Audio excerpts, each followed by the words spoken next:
Hello, Sawabona, and welcome to the K'Sante Champion Spotlight, the pride of Nezuma. Armed with his defensive and aggressive Ntofus in hand, he is ready to tank and fight his way around Summoner's Rift. If you ever thought tanking was simple, his kit will show you how unsimple it actually is and will allow the best tank players to absolutely dominate, and of course also be a tank shredder and a fighter destroyer. And we will start off with his ultimate because it includes a passive that affects every other ability, even his passive. This is called All Out, and K'Sante shatters his Ntofus, dealing physical damage and knocking back an enemy champion. Enemies that hit a wall will take a greater amount of physical damage. Enemies that hit a wall will take a greater amount of physical damage, are knocked back over the wall, and are briefly stunned. K'Sante then dashes after the enemy and goes all out for an extended duration. And what all out means is that K'Sante loses a percentage of his max health, bonus armor, and bonus magic resist, and then gains attack damage, Omnivamp, and transforms his abilities. So I absolutely love the idea of putting a more ability total transform passive on an ultimate, which means once you actually reach level 6, you gain access to them. Pre-level 6, you do not, which means level 6 will be an absolutely critical power spike for this champion. Like a Shen in the top lane, it's something junglers will have to think about. Obviously, I will be jungling K'Sante, so for me, that will be very interesting to see how his clear fluctuates in terms of speed and tempo in the modern season, as well as for the end of Season 12, in allowing him to reach that level 6 spike as soon as possible. However, it does make him a little bit more conditional though. You need to make sure you're hitting that ultimate against the wall to get the full value. It'll also be interesting to see how this ability works with things like an Anivia wall, Jarvan Crater ultimate, and things like that. What's interesting is that while most tanks do magic damage in a lot of their spells, his kit, and specifically the ultimate here, deals physical damage. So that's a nice little shift as well. It also provides us with a tank that has a fighter component, which, most modern tanks do have anyway. Tanks always have some sort of mobility, but we don't really have the kind of gap closers and stickiness that's required to handle the business of Aurelius and Akali's. This will provide us that opportunity. So let's see not only the knock through into the wall and of course the stun, and the physical damage provided, let's see how we get amplification of our other abilities and not just these raw bonus stats that we have here while sacrificing some of our tankiness, which is a little bit of the original Olaf ultimate in, spirit. And for the regular abilities, we'll start off with the passive Dauntless Instinct. K'Sante's damaging abilities mark enemies hit for a short duration. Attacking a marked enemy consumes a mark to deal damage, plus max health physical damage. Again, magic damage, not a thing in this kit, physical damage only. That means we can actually deal with tanks, and not only are we able to deal with HP stackers of any variety, we can specifically be a tank that deals with tanks. And when it comes to peeling engaging, that is something that is lost on certain tanks. They prefer to engage instead of peel. If there's an engaging Maokai against us and we want to peel our Draven or ADC, then having that added damage to help him deal with that tank can be absolutely huge. And in terms of the all-out effect on our passive, we will do that physical damage, but with an additional max health true damage component, which means that once you've activated that ultimate, tanks who have resistances, you don't really care that much. And of course, I like that idea of being able to deal with tanks in a multitude of ways. Now, in terms of numbers, these numbers, all the numbers in this kit are subject to change until he gets to live. We're not going to talk about numbers because the numbers can really affect how you're going to play the champion and who you're targeting and so on, but it's about the core principle behind the ability, and that determines how we're going to play this champion. So we don't really need the numbers to discuss that. All we know at this point is, if you're a tank against K'Sante who activates his ultimate, be scared. And now we go to the Q Ntofus Strikes. K'Sante slams his weapon, dealing physical damage in a small area around him, and briefly slows his targets. If an enemy is hit, K'Sante gains a stack for a short duration. At 2 stacks, K'Sante instead fires a shockwave that pulls enemies. And this is the most critical aspect about this ability, is that while it's on a shorter cooldown, yeah, we do get the slows innately by using it, but we really want to make sure we're hitting champions to get those stacks. Then we want to keep attacking, use it again, amplify your passive, and then get that knockback at 2 stacks into your face. Which essentially means when champions are running away, you can pull them back to your team, and then you can handle your business. Also, when you have that ability to chase them down, like say, a Mundo would, they are automatically brought back to you, where you of course can amplify your passive with your auto attacks once more. Being able to stack the passive on the Q here in lane is going to be critical, obviously, using something like a Grasp, or if you're going to go Conqueror. I don't think we're going to go Aftershock very much at all. You could justify that in the jungle maybe, but I do foresee a more fightery rune set choice if you're going to go in the jungle with him. Fleet Footwork, Aftershock, and maybe a Conqueror. We'll have to see exactly how his kit feels in the jungle. And for the all-out passive, this ability's cooldown is reduced and no longer slows targets hit. That means it's going to be easier when you've activated your ultimate to chase people down and knock them back. You want them to be able to say, no, you're not leaving this scenario. And if they do get close to a wall, you can then use your ultimate if you haven't activated it take them through the wall, stun them, and then activate and stack your Q as much as possible while obviously applying the marks on your passive. You're getting true damage, you're knocking them back into you, you're going to be doing your auto attacks, clapping cheeks, and killing them. It's going to be a really nice all-in or all-out combo to trade and destroy tanks and fighters. Or of course, ADCs most likely. Another W is called Pathmaker. We begin charging, we raise our weapons defensively for a short duration, we become unstoppable, so much like Ornn's W, and reduce incoming damage, the amount of which will change drastically, I'm sure, over the coming months. We might start off with something insane like 70 or 80 or 90, and then have that reduced down to 50. We shall see. It kind of works a little bit like Aurelius W, but when you release it, you're gonna kind of ramp forward, deal percentage of max health physical damage, again physical damage, knock them back, and stun enemies that you pass through for a short duration based on charge time. So it works very, very similarly to sort of like an Aurelia W mixed with an Ornn W, and then you've got that Poppy stun in it as well, although the Poppy stun kind of applies to the ultimate also. A very interesting ability with a very high cooldown, and that's the critical thing here about using your all-out with the W. The ability's cooldown is refreshed, the damage reduction is increased, and it deals an additional amount of physical damage based on charge time, and the charge and dash speed are doubled.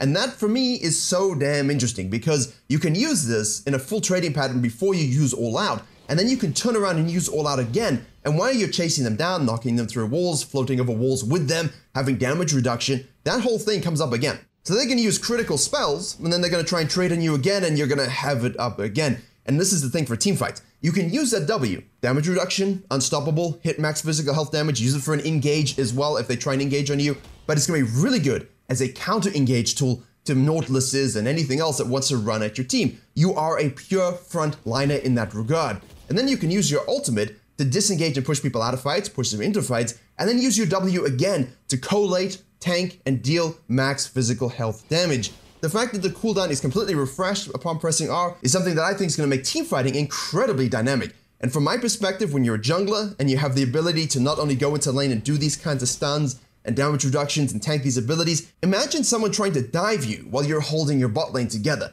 and then you have your ult available. I mean, they're not going to be able to do anything against a K'Sante. And the final of our base abilities is E, simply called Footwork. K'Sante dashes, gaining a shield for a short duration, something revitalize. If dashing to an ally, the distance is significantly increased and they are also shielded, something support K'Sante Guardian. Other spells can also be cast during this ability. Hey, I like that I can use Q as well as W while doing that. The all-out amplification of this ability is pretty spicy. The dash speed is increased, which means you yourself are just faster, bigger, stronger, faster, and dashing to a targeted location has increased range and can go over walls. And you can see exactly what I'm saying with this video. You can't go through the wall, but if there's an allied champion on the other side, that range is increased and he can go over the wall, but it doesn't look like he can go over the wall by default unless there is an allied champion on the other side. That makes it for jungle a little bit more tricky. However, we are used to having things taken away from us. Bel'Veth can't go over walls until she has true form. K'Sante with his ultimate can go over walls. Is that going to adjust our pathing in the jungle a little bit? Yes, it will. But provided we have good support roams, provided our top laners and mid laners and bottom laners understand that if they stand there, we can go over the wall without our ultimate, that could provide some interesting things. However, let's talk briefly about playstyles and how we think this will come together as a top laner, as a jungler, and as a support in terms of raw playstyle. Now, as you all know, I love playing tanks. I'm a huge tank player. I also play things like Ornn and Mundo, which have fighterish aspects. Same thing with Volibear. So I'm used to the fact that I sometimes need to engage. I'm used to the fact that sometimes I need to peel. But the crucial thing about tanking is you need to know how to target swap. You might engage on one target, but then need to peel another. You might need to peel one target and then counter engage another. The shifting is always different. If you have a high assassin dive comp against, say, a Soraka and a hyper-fed ADC on your team, you're not going to want to engage deep and then leave them alone. You want to sit back and use that W as a damage reduction tool and then shove them away while stunning them, allowing your backline to help deal with those fights. And we also have our E, which allows us to navigate those fights and use our passive. We want to keep applying our passive with that target physical max HP. And obviously when you go all out, you can disengage, knock on people, you can engage them and pull them into your team if they're out of position. And then you get the true damage that you can of course use in the fights to peel as well. Really, you are looking to be a dominating frontlining force. And I think the fact that the dash also provides a shield means that once you've used your W as a counter engage, as a defensive tool, maybe even as a straight up engage once you've gap closed, you can then dash back to your team with that E, providing a shield and peel, and then of course using your ultimate wherever you see fit. The critical ultimate usage is obviously going to be using it against a wall, but you don't want to use it against a wall, yeet the Nautilus to the other side, and then your whole team's over there. The only time you want to do that is if, there's only one person, like in Aurelia, that can kill your team, and you just say, nope, and you yeet them away, and then you fight them yourselves in a 1v1 battle to the death. But you know what? While Wakanda might do it that way, I think on Summoner's Rift we prefer to have more of a 5v5 unit, and you will have to understand that, listen, I'm the tank here, I'm the frontliner here, I can provide shields to my team, I can provide damage reduction and CC to my team for days, and I'm the one that can deal with the fighters and the tanks that are going to be engaging and disrupting those fights. From a top laner perspective, it's going to be pretty much straightforward stuff in terms of our laning and our trading. We are going to have to learn to use that Q absolutely hugely, and that's something that's interesting because I haven't even spoken about the Q that much yet.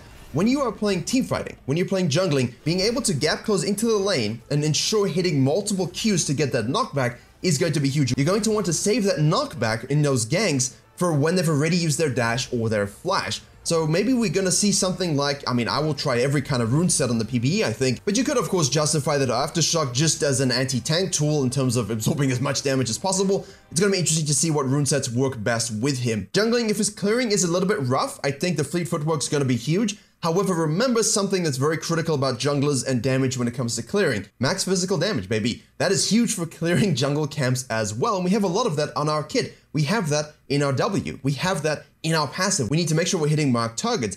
That's the final nail in the coffin here. While you're using your Q to slow, change abilities, knock them back, while you're using your E to move around fights, shielding teammates, going over walls, really repositioning yourself to focus on the right target in each fight, the mark system is working very much like a Volibear W. Volibear W, you can use your W on one target, but then they disengage. And now you chase them to try to get the second mark to get your heal and bonus damage amp, and you don't get it because you can't stick to them. K'Sante won't have that issue with his E, but at the same time, we want to make sure that our team and us are focusing on the same target, thus our marked targets for that max true health damage when we're all out, or just the max health physical damage in general. The mark needs to go through as much as possible. You need to get the knockback on that Q as much as possible, but the critical use of that W before you ult will be huge in those team fights.